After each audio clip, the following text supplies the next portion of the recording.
Hey, welcome back to Jazz Time. JazzTime.com is an online store that buys, sells, and trades authentic luxury watches. We make these videos so you can easily choose the best watch for yourself in the comfort of your own home. We offer the lowest prices anywhere online, and if you'd like to know the price, simply click on the links in the description below. We'd greatly appreciate if you'd purchase your next watch from us at JazzTime.com. Today we'll be taking a look at the Audemars Piguet Code 1159. This one, an interesting version of the 1159, because if you take a close look, we have a ceramic case, but otherwise white gold. The reference number for this one, 26393NB.OO.A002KB.01. Quite a mouthful. We'll just be going over all the aspects of this watch, the casing, the dial, the crown functions, as well as the movement and the strap. And I'll be giving you my thoughts on these throughout this video. So starting off with the case, we have a full white gold case, 41 millimeters from finger to thumb.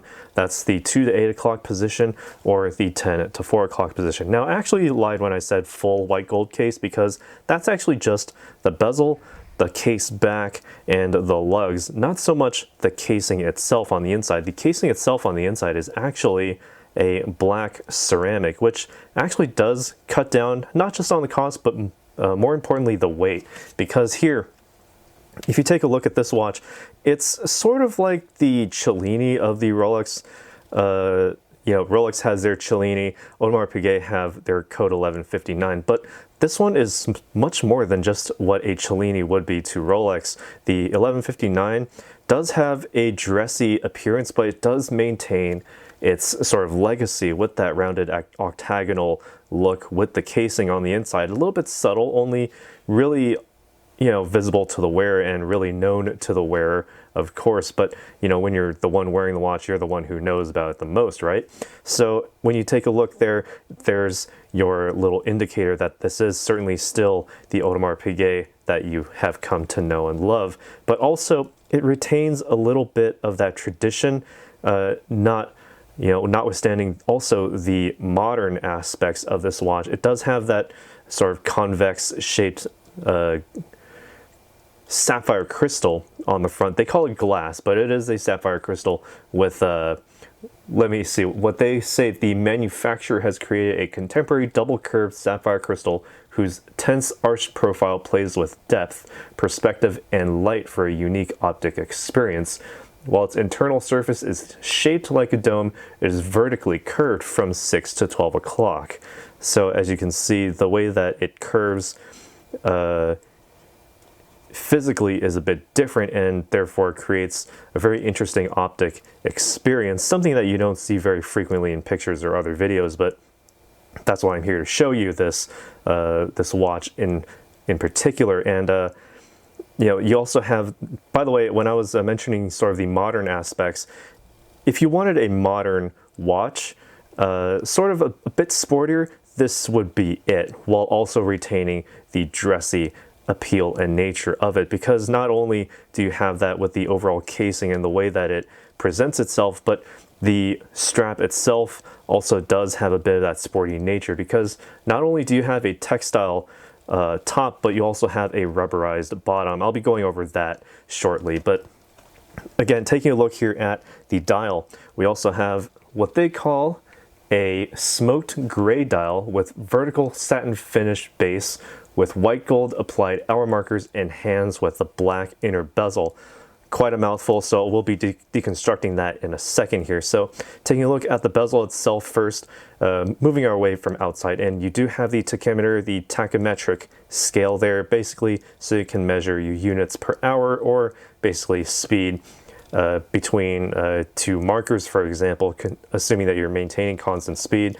Basically, you can see that by engaging the chronograph here, pressing the top button at the 12 o'clock position or the 2 o'clock position to start and stop that center-mounted chronograph hand with sort of like a needle-like look, almost like you can thread that needle, but don't get any thread in there. So basically, you have your 30-minute chronograph counter at the 9 o'clock, strangely enough, 12-hour counter at the 3 o'clock, and your 60-second small seconds at the 6 o'clock. Now, if you wanted to, you could actually engage the flyback chronograph feature of this watch by just simply pressing the bottom reset button at the 4 o'clock position, and the center-mounted chronograph hand flies back, as well as the sub-dials for the chronograph basically at the 3 and 9 o'clock positions, they reset as well as you press that flyback chronograph button. So you can always measure your laps accordingly. Press the top button to stop it, press the bottom button to reset it. If it's stopped, well, it will stay there at 0. Now, you also have a date aperture at the 4:30 position. Interestingly enough, not at any other position, but basically that's part of the movement. I'll be going over that in just a second, but taking a look here, you also have a black background, white text, so that it definitely stands out and fits within the general aspect and the overall look of this dial. Now, the dial itself, if you angle it just right, well, if you have this on your wrist and you're walking outside, you can see all the details very nicely and clearly. It's hard to communicate it on my camera here, but it's what they call a smoked gray dial. And if you take a look very closely, there's a vertical satin finish going all across the dial, but mainly sort of concentrated toward the center. It gives it that smoky gray look as indicated. And as you move closer and closer to the edges of the dial, it gets darker and darker and closer to black. So you do have a very nice gradient, radial gradient emanating from the center. Oh, there we go. That's a very good angle for seeing the satin brush finishing there. Very beautiful.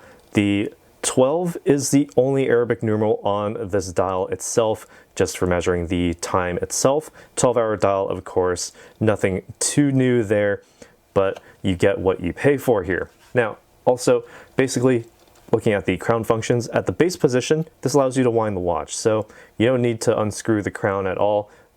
Basically, at the base position, you can wind the watch. Keeps it very nice and simple. So if you're at a dead stop, about 20 to 30 full winds gets you to the full power reserve. Pull the crown out to the next position. You can advance the date forward. It's about a quarter turn to advance the date. And as I mentioned in another video where I reviewed another Code 1159, I believe it's the rose gold with the blue dial, you also have basically the agency fonts there free with the Adobe package.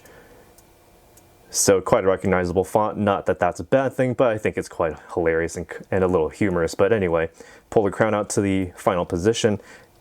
Take a look at that seconds hand. It stops. So something that is not very common among luxury watches is the hacking seconds, especially if you go above Rolex in terms of the general cost and prestige. So here you are certainly higher than Rolex in that regard. And you have that hacking seconds giving you that ability to basically set the time nicely and precisely.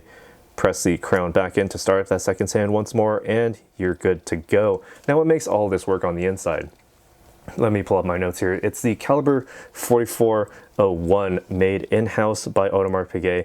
Now, this one also featured in the newer 15500, I believe, watches as well from Audemars Piguet, the Royal Oaks. Here, the Code 1159 features basically the same sort of thing, but they keep the open case back because they want to really show it off. You have that gigantic winding rotor, I believe it's a 21 karat gold. If I'm wrong, let me know down in the comments, but it features the flyback chronograph, hours, minutes, and small seconds, and the date all together. It's a self-winding mechanism. I believe it's a unidirectional winding rotor, which does keep it a little bit more efficient in terms of the general winding properties there. The diameter for this movement, specifically 32 millimeters. It's a huge upgrade from the previous caliber, the I believe it's the caliber found in the 26393NB.OO.A002KB.01s, the caliber 2385. Now the 2385 was 26.2 millimeters. This was very, very tiny, and so when you had the date aperture on there, the date would be moved in very close to the center of the dial. So here, when the date is closer to the edge of the dial, you know that it is the updated movement, and also it just fits the dial much better. Better to have your date, you know, in line with your hours rather than sort of somewhere floating in the middle and making it look a little awkward. So a very good update with the 4401 or 4401, 4401, whatever you want to call it. You also have plenty of the patterning in there. And not only do you have that upgrade with the general look, but also upgrade in the power reserve. up from 40 hours, you now have a 70-hour power reserve. So you can set it down on a Friday evening, fully wound, pick it back up Monday morning the following week. No need to wind the watch. Just put it on your wrist, you're good to go. Also beats at a higher frequency rate of 4 Hertz or 28,800 vibrations per hour. So you do have that added sense of accuracy. Going up to not being so much as accurate, but more precise than accurate. 381 parts total, with 40 of them being jewels. Now taking a look here at the strap, you do have sort of the textile strap on the top, nice and black, but underneath a rubber underneath for the strap. Now why would they do that? Well, it's sort of retaining that sporty feel because Audemars Piguet, as I mentioned earlier, is not so much, all in on the dressy look because, they do have, that bit of tradition, that rounded octagonal bezel being echoed here in the case, but it's sort of keeping up with the modern feel by keeping this a little bit sporty. So not only do you get the dressy look, but you get the sporty feel and function. So even though the water resistance for this watch is only, I believe, down to 30 meters, so only surface swimmable at best, and I believe that's due to the crown being, not really a screw down, but just a pull out, push in crown. That basically makes it so, you can splash water on this, definitely wash your hands. You can go swimming at, in your backyard pool, for example, do a few laps and you'll be just fine with this watch because, the ceramic does keep it nice and light. So it's not like you're hauling around a gigantic boulder on your wrist. It feels very good. And by the way, when you try it on the wrist here, my wrist being 7 inches in circumference, feels very good indeed. The rubber is incredibly soft actually, and it feels like I'm touching, like a, I don't know, like a cashmere or something. It's incredibly smooth and very soft. The outside keeps it a little bit sporty, but the feel on the inside, luxurious no less. And taking a look here at the watch itself on my wrist, it's a bit big. I believe, what was the size for this? 41 millimeters? It wears like a 44. It's absolutely immense and massive on my wrist, but my wrist being 7 inches. If your wrist is larger than mine, it will fit yours quite nicely. And if you have a smaller wrist, you can still wear this. If you so desire, you do have that wrist presence in terms of the size. The lugs themselves actually don't allow that strap to flare out quite as much as you'd think. It actually goes straight down. Feels very good on my wrist at least, and the extra breathability thanks to the spacing under these lugs makes it feel very comfortable indeed. I can wear this all day if I wanted to. And taking a look at it once more, on the wrist, very easy to see and quite interesting with the subtle colorations. If you get the angle just right, you can see that smoky gray look on that dial. It's very beautiful and quite luxurious actually.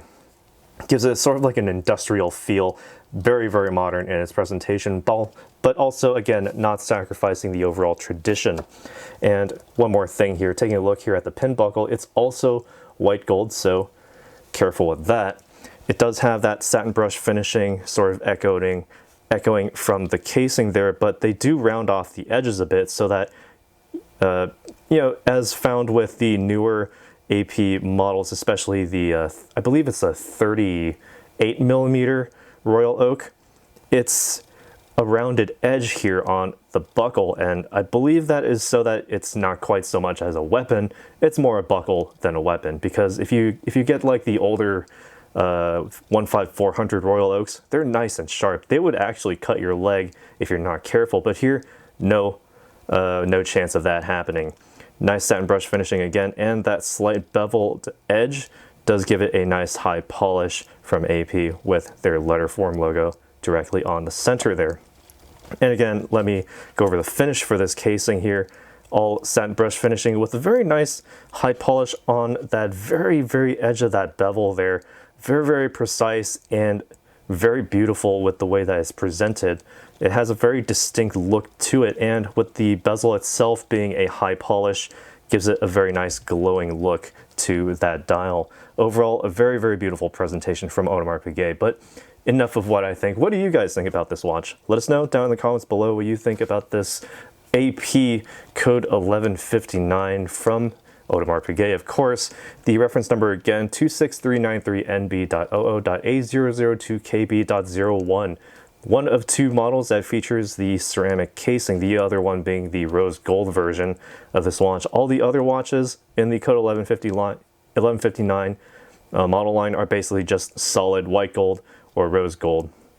So let us know what you think down in the comments below. Do you think they could have went with the all white gold, or do you think these ceramics are a good idea? Because I think it's a good idea because it keeps it nice and light for those sporty applications. But again, let me know down in the comments below. Be sure to leave a like, hit the subscribe button and the bell notification so you can be notified when we go live with another video like this one. As always, if you'd like to purchase this watch or any other watch, new, used, discontinued, we can get this for you or any other watch for you at jazztime.com. Links in the description below where you can get it for the lowest possible price anywhere online. Thanks for watching. Take care. We'll see you in the next one. If you want to find out more about the watch you just saw in the video, you can just click below on Show More to see the full description. Then you can check the link next to model as seen in video, click on it and you will get to the proper page where you can see all the details. If you're watching on a mobile phone, you have to click on the arrow down on the right hand side below the video to see the full description. If you like this video, please give us a thumbs up. If you would like to share this video with your friends, you can use the share button below and share it on any platform you like. If you have questions, constructive feedback, want to tell us about some mistakes or misspeaks, just write a comment below. If you want to see more videos like this, you should subscribe to our channel and visit our channel page where you can find all the videos. And if you're interested in a specific watch brand, you can check out our playlists. If you want to check the price for a watch or want to buy one, remember at jazztime.com you always get a steep discount, so you should check the prices with us. If you want to know the price for a specific watch, just go to Google, type in JazzTime, plus the brand, model and the details you're interested in, and Google will find the right page for you. Thank you for watching.